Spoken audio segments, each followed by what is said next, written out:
Throughout the years of my fursuit making, I've gotten a lot of compliments on my work.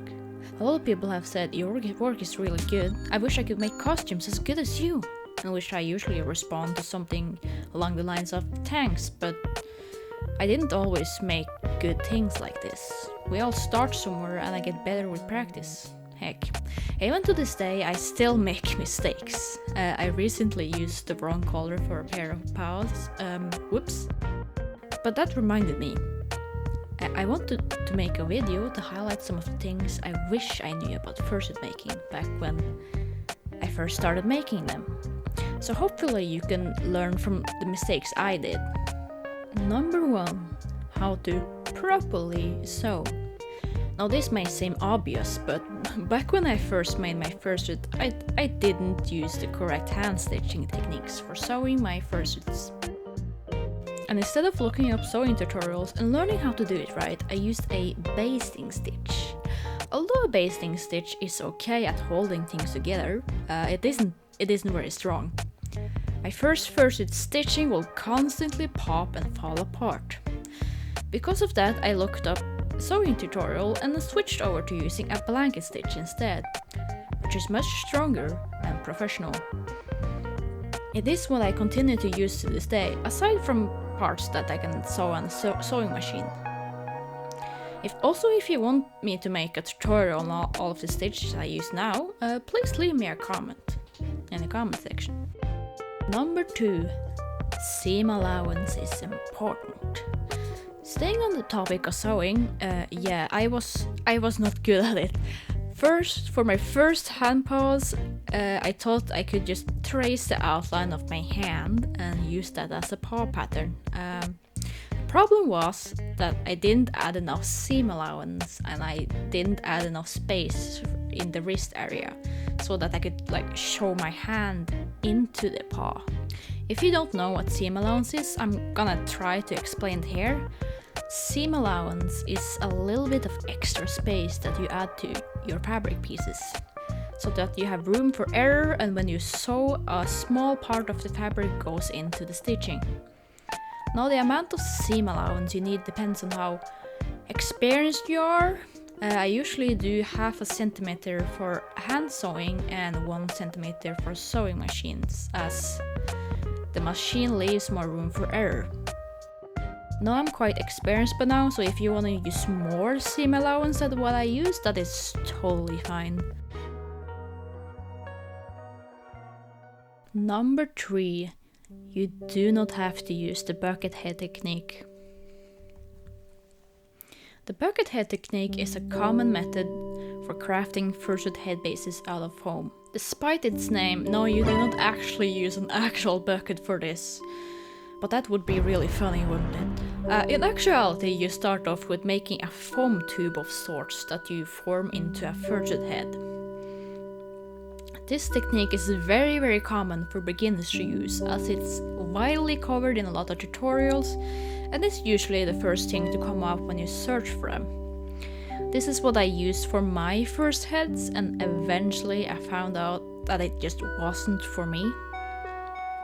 I would often end up with heads that were really tight on me, even when I measured everything.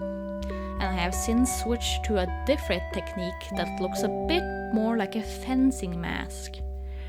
Now then, I'm not saying that the bucket head technique is terrible and you should stop using it, but rather there are other methods you can try and see what fits best for you. If you want a tutorial on the method I use, let me know, cause technically I have recorded the footage, but I need the final push to actually sit down and edit and record a voiceover like I'm doing right now. And number 4, it's okay to use patterns by other people. For the longest time, I had the mentality that I have to do everything by myself in order to be original. But you don't have to. If you're struggling to make something, there are a lot of patterns out there made by other people that you can use. A lot of makers sell their patterns, and buying them helps support them. But if you don't have any cash to spare, there are also free patterns out there. Just be sure to give credit to the makers, of course. When I started out, I really struggled with making paws. And it's thanks to me practicing with patterns made by other people that I eventually learned how to sew them properly and eventually started making my own patterns. Number 5. Don't line your heads with minky or fleece. Oh boy, I really wish I knew this one sooner. So, fursuit lining is fabric you add to the inside of the fursuit head, so that your face doesn't touch the raw foam. It's mostly a comfort and aesthetic addition. A lot of newer makers assume that fleece or minky would be really good for this, since it's soft. But the problem is that these fabrics are really warm, and they tend to hold onto moisture in a not so good way, especially minky.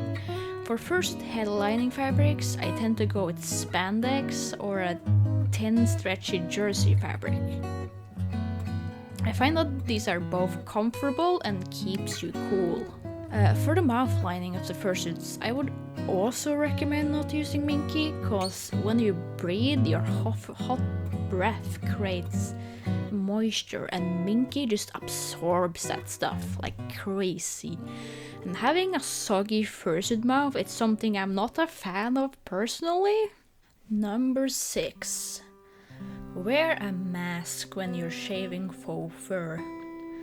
Shaving faux fur to get the desired length for fursuits is very common. The problem with this, however, is that the small plastic fibers go everywhere.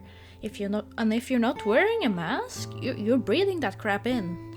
This will cause damage to your lungs over time. Gen Z already has microplastics in their system, so maybe don't add to that. But seriously, when shaving faux fur, wear a mask. If you don't do fursuit making often, a regular dust mask will do. However, if you're doing this on a regular basis, I recommend you invest in a good quality dust mask with a filter. The one I use is from RC Industries. It's really good quality and has like a pocket where you can put in a filter, and when that filter gets old you can add a new one. Insert sponsor here if applicable. Number 7. If a person gives you red flags, don't accept their commission. If a person wants to commission you, but said person gives you a bad gut feeling, trust that judgment. The first commission I got was from a guy who was kinda creepy, and at the time I waved this off since I was a new maker and I needed that commission to start off my business. Thankfully, the commission process went smoothly, but knowing what I know now, I would have declined it, as I don't want one local creepy furry in the community to recommend my work to others. Like, I don't want shady people to be the face of my brand, per se. There's more to this story, but I kinda wanna save it for another video, because it is pretty wild, and not very all ages friendly, unfortunately. So that's what I wished I learned as a new maker. I also asked people on Twitter what they wished they knew as a new maker, and oh wow, that's a lot of responses. Thanks to everyone who responded. I really didn't expect to get so many. I'll be reading some of the ones I got from this thread. I'll also leave the thread in the description if you want to read or comment on it. Blasterberry at CityMuttFursuits said, to view other fursuit makers as colleagues and mentors rather than competitors. This is a profession built on freely shared techniques and a supportive community.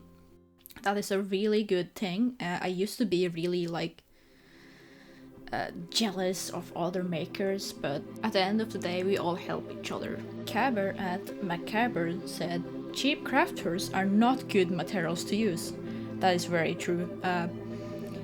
They can work okay for your very first fursuit, but past that I would really recommend you buy good quality materials and faux fur, as it looks much better and will last you much longer. Craft furs tend to also shed a lot, so that's annoying. Charlie, or literally just a worm, at Weaseloo_ says, Another that I do now is pre-shave all the fur before sewing.